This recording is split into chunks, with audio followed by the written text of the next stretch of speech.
হাসপাতালের সামনে এসে দাঁড়িয়েছে একটা অটো করে। আমিও ফলো করছি। তুমি ভেতরে যাও, আমার মনে হচ্ছে পাপ্পু তাহলে হাসপাতালের ভেতরে আছে। তুমি গীতাকে ফলো করো।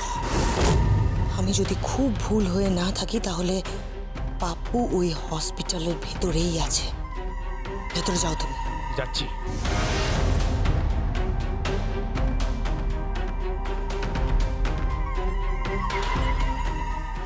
Doctor, thank you very much. আপনার কাজটা কি হয়ে গেছে? হ্যাঁ, আমার কাজ হয়ে গেছে।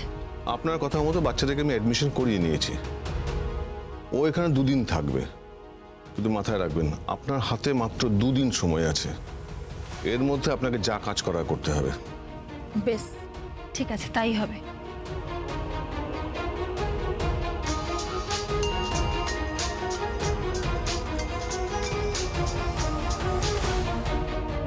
হ্যালো, কে বলছেন আপনি? আপনার পেছনে নানটা ফলো করছে, আপনি ওখান থেকে সরে যান। নানটা যদি টের পায় যে পাপ্পু হাসপাতালে আছে তাহলে নানটা হাসপাতালে ঢুকে পাপ্পুকে মেরে দেবে।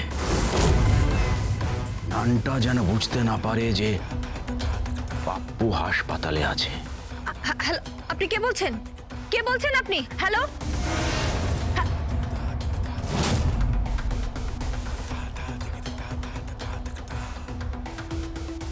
আশ্চর্য, আগের দিনও ফোন করে পাপ্পুর ঠিকানাটা আমাকে জানিয়ে দেওয়া হলো। এই নাম্বার থেকেই তো মনে হচ্ছে ফোনটা এসেছিল। তার মানে নানটা এখানেই আছে।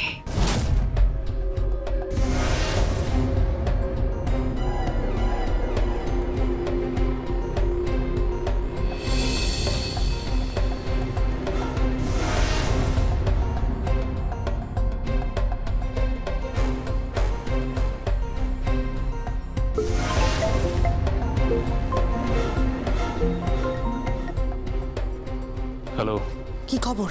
হাসপাতালে ঢুকেছি কিন্তু আর দেখতে পাচ্ছি না। খোঁজো খোঁজো, গিয়ে যেভাবে হোক খুঁজে বার করো। আচ্ছা, দেখছি।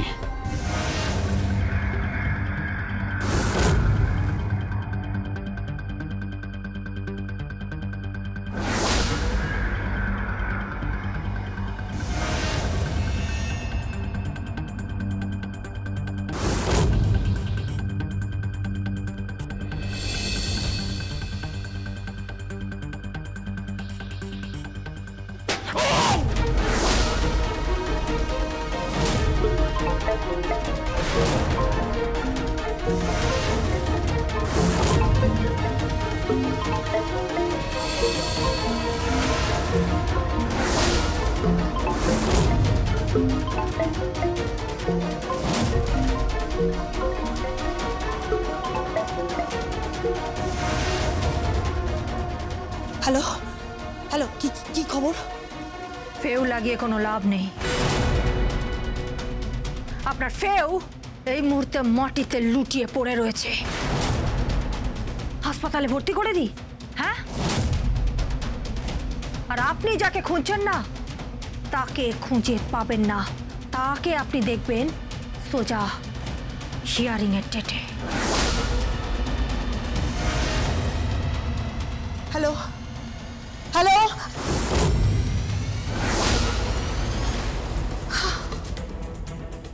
গীতা তার মানে নানটাকে লোকেট করতে পেরেছে।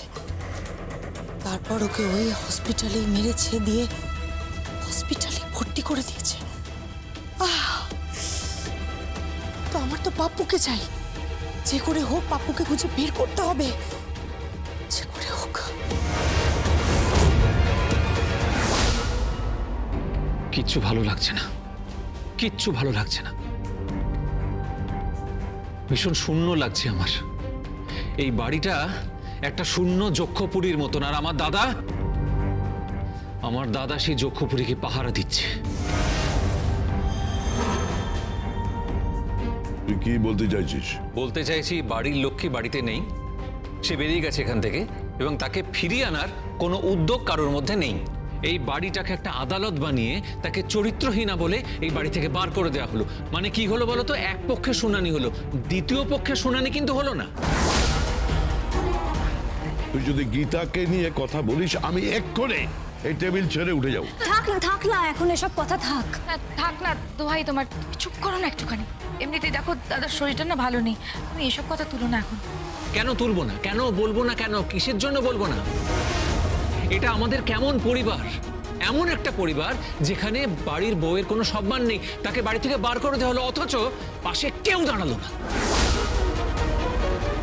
আমি তো বলছি অ্যাডভোকেট অগ্নিজিৎ মুখার্জি, তুমি কিন্তু এই কেসটা হারবে। ঠিক 15 দিনের মাথায় গীতা ওই পেপারসগুলো তোমার মুখে এভাবে ছুঁড়ে ফেলে দেবে, প্রমাণ করে দেবে তো যা বলেছে সত্যি বলেছে।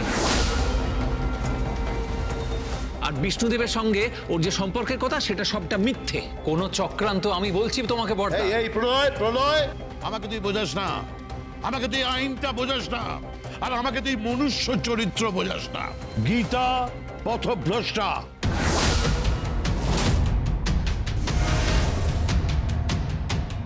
এটা হতে পারে না, আমি বিশ্বাস করি না। মেহেক, হ্যাঁ, আমি বিশ্বাস করি না। গীতা বৌদি ভালো, খুব ভালো। পাপা, তোমার হয়তো ওকে বুঝতে অসুবিধা হচ্ছে। তুমি বাড়ির বাইরের কারোর কথা শুনে গীতা বৌদির ব্যাপারে সিদ্ধান্ত নিচ্ছ। এই তুমি আর একটুও এগোবে না, তুমি একদম কথা বলবে না। হ্যাঁ মেহেক, তুমি কেন এত পাকা পাকা কথা বলছো? আর বড়দের কথার মধ্যে কেন তুমি কেন মাথা গলাচ্ছ? বলো কেন মাথা গলাচ্ছ? মাথা ঘামাচ্ছি তার কারণ আমি জানি, আমি পুরোটা জানি। আমি এখনো বলছি বাবা, আমি এখনো বলছি যে আমি কোর্টে দাঁড়িয়ে যা বলেছি সব সত্যি বলেছি। আর ওই মৈত্রী বলে মহিলাটি ফ্রিজ থেকে তুলে নিয়ে গেছে।